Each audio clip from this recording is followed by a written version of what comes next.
Donald Trump की tariff नीतियों को लेकर के अनिश्चितता, लगातार हो रही एफआईआई की बिकवाली और डॉलर के मुकाबले रुपए की कमजोरी, ये सभी कारण हैं जिसकी वजह से शेयर बाजार में बढ़त का सिलसिला टूट चुका है। बाजार वॉलेटाइल है।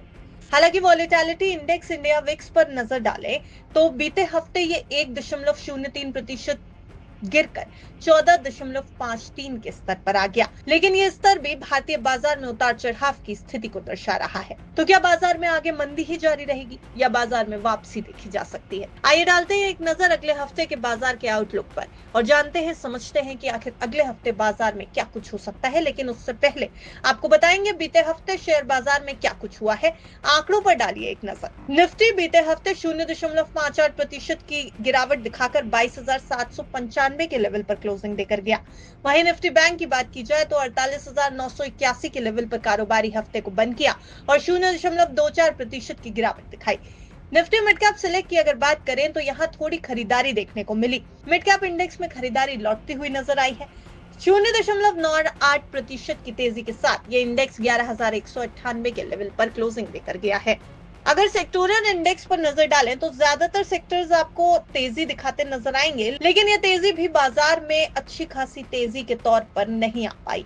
मेटल इंडेक्स में 5.25% से ज्यादा की तेजी देखी गई। सीपीएसई में 4.5% से ज्यादा की तेजी, एनर्जी सेक्टर में भी लगभग 3.5% की तेजी देखी गई। पीएसयू बैंक्स बीते हफ्ते अच्छा परफॉर्म करते नजर आए, इसमें लगभग 2.25% से ज्यादा की तेजी देखी गई।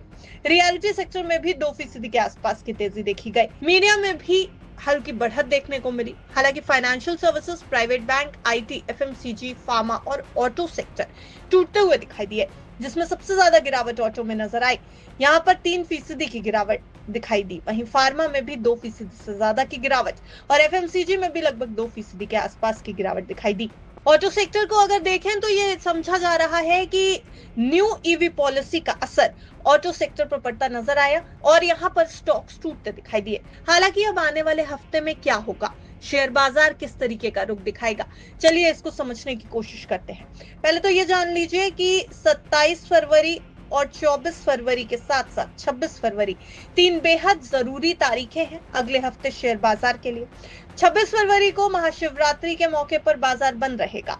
वहीं अगले हफ्ते फरवरी सीरीज की एक्सपायरी भी है, इस लिहाज से भी फरवरी का ये हफ्ता काफी जरूरी हो जाता है, काफी इंपॉर्टेंट हो जाता है। बाजार डाउन ट्रेंड में है लेकिन गिरने की रफ्तार घटी है। 22,700 22,800 के जोन को निफ्टी बार बार संभाल रहा है। Mid cap share oversold zone से पलट चुके हैं। हालांकि ट्रंप की ट्रेड वॉर और नई ईवी पॉलिसी के डर से बाजार में अभी भी तनाव बना हुआ है। बेहतर वैल्यूएशन के चलते चीन और हांगकांग के बाजार इस समय चढ़े हुए नजर आते हैं। कमोडिटी कीमतों में उछाल कंपनियों के लिए दिक्कत बढ़ा सकता है, एक्सपर्ट्स का यह अनुमान है। वहीं एफआईआईज की बिकवाली थमने का भी इंतजार किया जा रहा है, क्योंकि अगर ये बिकवाली थमती है तो ही बाजार संभलता दिखाई देगा।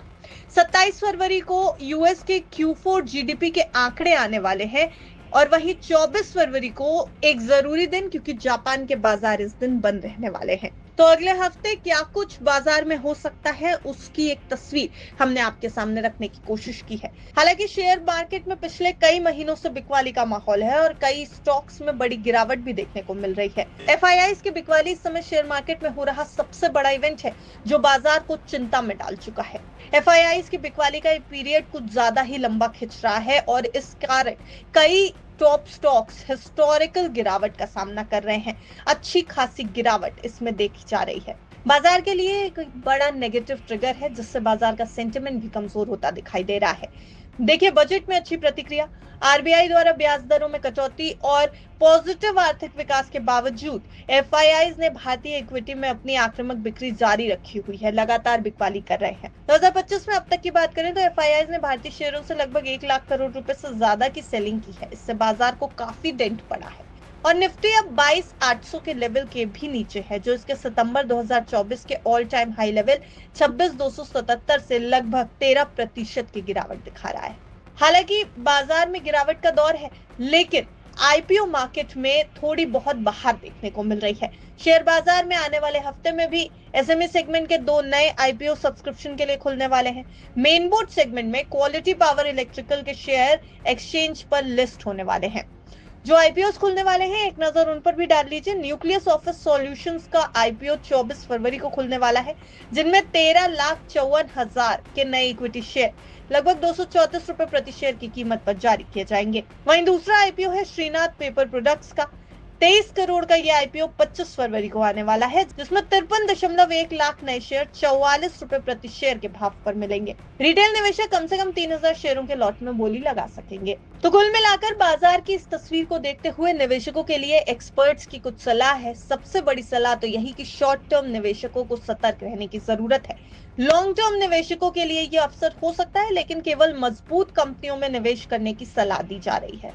कॉल राइटर्स का दबदबा है, यानी निफ्टी में ज्यादा तेजी की उम्मीद फिलहाल नहीं की जा रही। तो मार्केट एक्सपर्ट्स की माने तो निवेशकों को सतर्क रहने की जरूरत है और किसी भी जल्दबाजी में फैसला लेने से पहले बाजार की चाल को अच्छी तरह समझने की जरूरत है, बाजार के इस ट्रेंड को पूरी तरह समझने की जरूरत है।